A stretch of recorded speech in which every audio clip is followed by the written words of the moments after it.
Ini juga tadi kan disinggung masalah penyakit umum. Saya mungkin mau konsul juga, boleh ya? Gak apa-apa ya?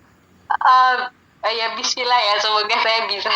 Oke, mungkin ini Trin. Jadi saya tuh punya kayak saya nggak tahu namanya apa. Cuman kalau saya olahraga itu udah pemanasan, udah olahraga mungkin hampir setengah jam, 1 jam, itu kok gak berkeringat-keringat, itu kira-kira gimana? Mungkin itu setiap orang kan jumlah kelenjar keringatnya berbeda-beda ya. Jadi mungkin eh ya tadi itu setiap fisiologis tubuh itu bisa berbeda. Mungkin ada yang orangnya emang gampang berkeringat atau memang orangnya tuh sulit berkeringat. Kayak gitu juga bisa sih. Dan kan keringat itu bisa dibilang kayak sisa metabolisme dari tubuh kan. Jadi selain keluar dari keringat itu kan sisa metabolisme kan juga bisa keluar dari kayak air kencing dan lain-lainnya. Nah, terus mungkin juga bisa ada faktor dari selain tadi itu genetik kan ada orang yang gampang keringetan, ada orang yang nggak gampang keringetan. Terus selain itu juga ada orang bisa juga karena dari faktor cuaca ya, dari faktor cuaca. Mungkin kalau saya sendiri juga kalau misalnya olahraga gitu, tapi olahraganya di ruangan yang dingin atau di yang kayak cuaca dingin gitu ya jarang berkeringat sih. Tapi kalau misalnya kayak panas, itu apa namanya bisa sampai berkeringat banget. Tapi enggak kok Trin, aku maksudnya walaupun dipanas juga itu tetap gak apa ya, nggak keluar keringat juga. Di air aku olahraganya renang Trin, kok gak keluar keringat gimana itu? Oh, kalau itu mungkin coba olahraganya coba di darat aja gimana. Jadi tidak di air gitu. Oke, oke, oke, Kalau oke, sorry, sorry ya hmm, Trin, sorry. kayak yang tadi bisa di-cut aja gak? Agaknya malu ya. Oke, aduh, udah, sorry, sorry, sorry ya Trin, bener-bener sorry. Gak apa-apa, gak apa-apa, gak Ah, apa-apa. Aduh, beneran kan, ah, Trin, kalau jelasnya bener-bener serius sih. Soalnya memang fokusnya orang kedokteran kan memang harus bener-bener serius kan jelasinnya kan. oke. Saya jadi nganggepnya ini konsultasi beneran gitu ya. Nggak apa-apa, nggak apa-apa. Oke, gak apa-apa ya. Es breaking bentar lah Heeh, ya, es breaking bentar. iya. Oke, Heeh, tadi udah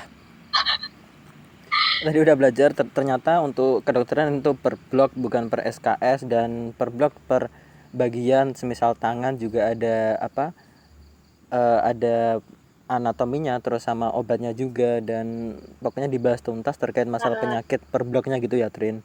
heeh, benar-benar. Oke, dan di setiap apa, di setiap blok itu ada ujiannya, pokoknya ada ujian terus pokoknya. Ada ujiannya pasti banyak ujian. Oke, kalau waktu sendiri mata kuliah favorit kira-kira apa Trin? Sebenarnya saya bingung menjawab ini ya, karena sejujurnya nggak ada yang saya favoritin. Oke, berarti Iya, tapi mungkin kalau disuruh terpaksa harus pilih satu, mungkin saya milihnya endokrin. what is that?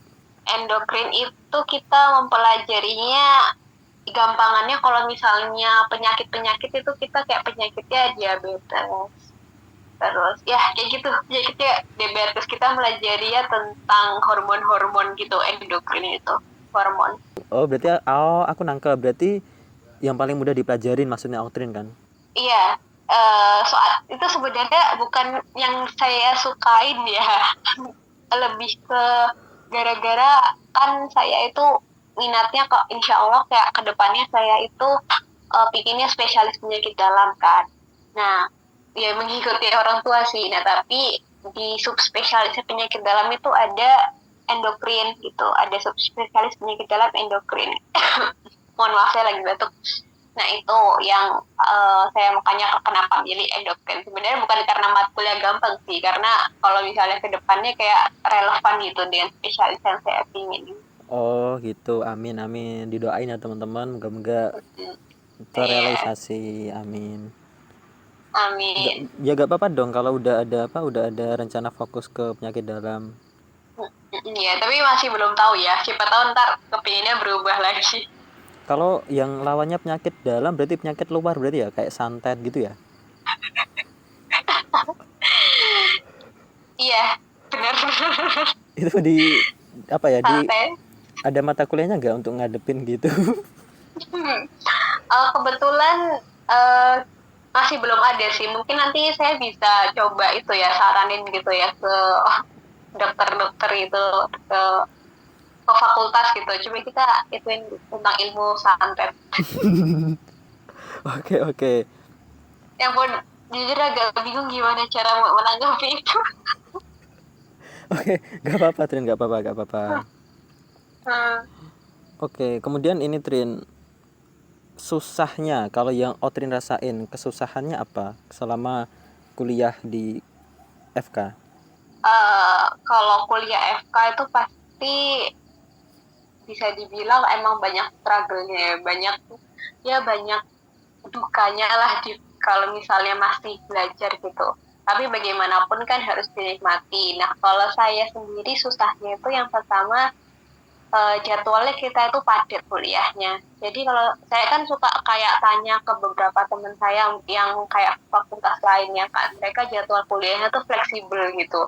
Ada yang kayak cuma kuliah di malam hari dan kuliahnya cuma hari-hari tertentu. Nah, kalau misalnya di kedokteran ini kita kayak beneran anak sekolah gitu. Jadi yang kuliahnya beneran ada jadwal jadwal pastinya, kuliahnya dari Senin sampai Jumat, jamnya juga sama terus dari kalau di UB tuh FK kuliahnya dari jam 8 pagi sampai jam 3 sore.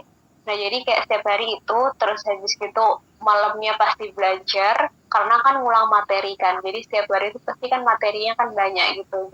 Biar kayak istilahnya mencicil gitu kan sebelum ujian. Karena ujiannya tadi itu banyak kan.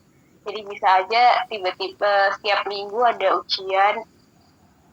Nah, terus biar kayak mencicil yang pelajaran yang nggak banyak, yang banyak itu kita belajar gitu tiap malamnya kayak mengulang materi. Nah, ini mungkin bisa sebagai apa ya? Kayak sebagai saran juga sih. Jadi kalau misalnya pelajaran kedokteran itu kan banyak banget kan. Nah, kalau mungkin saran saya itu kita harus menghindari sistem kebut semalam. Jadi SKS-nya anak kedokteran itu istilahnya sistem kebut semalam ya, karena kita harus sangat menghindari itu kalau di anak kedokteran kan biasanya kan kita suka ada yang nunda-nunda nih, jadi belajarnya mau ujian aja deket-deket ujian gitu baru malamnya belajar. Nah itu menurut saya itu adalah hal yang harus dihindari oleh sebagai anak kedokteran karena apa? Karena matkul kita banyak dan cenderung kalau misalnya kita cuma belajar di malam hari itu kita memorinya tuh memori jangka pendek. Nah itu memang sudah apa ya sudah kayak ada suatu penelitian lah, udah kayak penelitian. Jadi kalau misalnya orang memorinya mau terus diingat, apalagi kan kedokteran ilmunya berguna sampai nanti-nanti kan harus apa ya, pokoknya berguna lah nanti pakai sampai nanti kita jadi dokter. Nah itu biar ilmunya lebih nancep, kita harus ulang materi terus nih gitu.